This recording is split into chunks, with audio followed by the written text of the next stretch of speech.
Conformity and obedience received a lot of attention from social psychologists in the middle of the last century, as people were really struggling to understand some of the horrific tragedies and defeats for humanity that we saw on the global scale. And I think because of those tragic events, people tend to have bad associations with conformity and obedience. That is, we don't really like these things. We don't like the idea that people tend to conform, and we don't like the tendency towards obedience. But I actually think there's room for nuance here. So let's talk about what we mean when we say conformity and obedience. Conformity is simply the tendency to act and think like the people around us. So if we see other people around us wearing jeans, we're more likely to wear jeans. And if we see other people around us using key words or slang words, we're more likely to use them too. If we see people facing forward, we're more likely to face forward. Conformity is widespread, and we do it all the time. We tend to think of conformity as something that involves superficial things that we don't really care about. But our views on political issues, religious questions, and lifestyles also reflect the degree to which the attitudes of the people around us may influence us. The culture of a society arises from a level of agreement on social norms that the public generally conforms to in order for us to function effectively and get along with each other. So in terms of why we conform, humans possess an inherent tendency to imitate the actions of others. We're usually not even aware of it, but we often mimic the gestures, body posture, language, talking speed, and other behaviors of the people around us that we interact with. Researchers find that this mimicking increases our sense of connection between people and allows interactions to flow more smoothly. Beyond the automatic tendency we have to imitate others, psychologists have identified two primary reasons for conformity. One is called normative influence. Under the effect of normative influence, people go along with a crowd because they're concerned about what others think of them and they want to fit in. People may reflexively tend not to want to look out of step or become the target of criticism for liking things, such as music or clothing, that fall outside the norm, or otherwise might be viewed by the group as wrong. Fitting in with others also brings rewards such as camaraderie and compliments. This image depicts stimuli presented to participants in a classic study performed by Solomon Asch in the 1950s. Essentially, he brought participants into the lab for a study that was advertised as a vision study, and participants were asked to select which of the three lines on the right side, A, B, and C, most closely matches the length of the standard line on the left.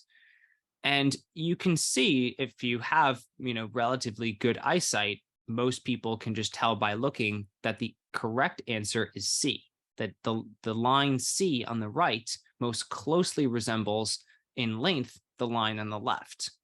But Solomon Asch was clever, and he brought in some Confederates, some paid actors who deliberately gave the wrong answer. So many of them would choose A or B, which is definitely wrong. It's definitely incorrect. But he was interested to see what would happen to the participants in light of all those other people who were giving the wrong answer. And he found that 37% of the time, participants also gave the wrong answer on purpose because they wanted to fit in with the group. They didn't want to deviate from the perception of the social norm.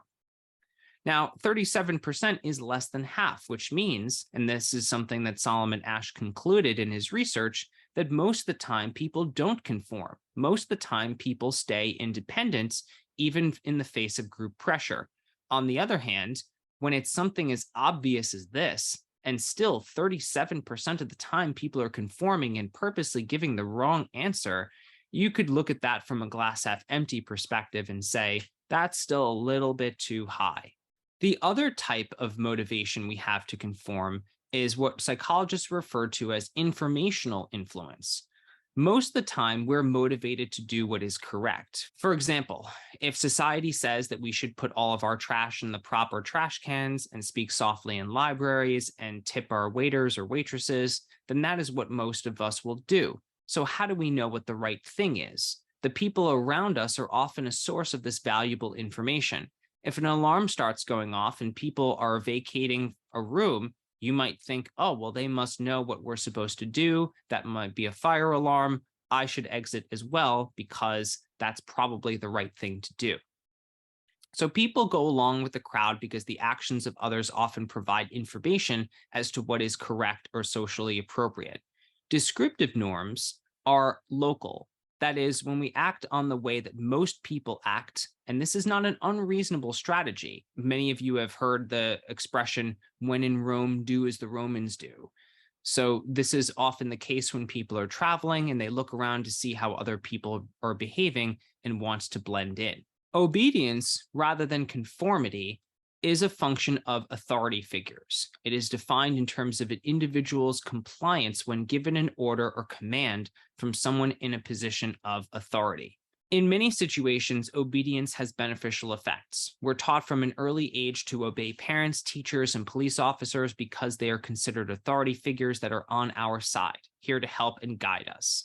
But there is also a dark side to obedience. In the name of following orders or just doing my job, people can violate ethical principles and sometimes break laws. One of the most famous studies in all of psychology, and certainly one of the more famous studies in the power of obedience, was that of Stanley Milgram. Milgram wanted to understand how ordinary people could behave so viciously to other people just based on the words and orders of authority figures. He was inspired to do this research in the wake of World War II and the Holocaust. In order to investigate the power of obedience, Milgram conducted a series of laboratory studies where people were brought into the lab for what they were told was a study on learning and memory and reinforcement.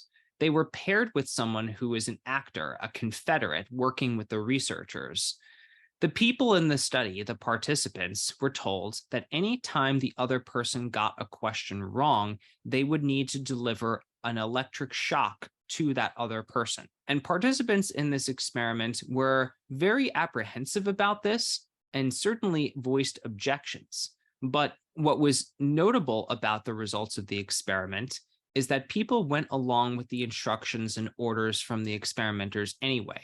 They were told repeatedly that the experiment required them to continue delivering the electric shocks, and even though they were painful, they were not dangerous. However, in variations of this study, participants did hear cries of help and anguish and even begging from the other person. Now, nobody was actually harmed in this study. Everything was a ruse. It was faked. The actors were pretending to be hurt by the electric shocks, but they were not actually receiving electric shocks. But the participants thought that they were. And so what this means is that participants were willing to go along with obeying the orders from the experimenter, even though it meant harming another person to the point where they were either very, very physically hurt by it, or perhaps even knocked unconscious or dead. Before Milgram's studies, he surveyed professional psychologists to get a consensus estimate from the field of how many participants, that is, what percentage of people would be willing to deliver the electric shocks, even though they knew they were painful to the other person in the study. The consensus estimate among professional psychologists here was 1%. That is, people in the field of psychology estimated that only 1% of participants would be truly deranged enough to deliver the electric shocks, knowing how painful they were.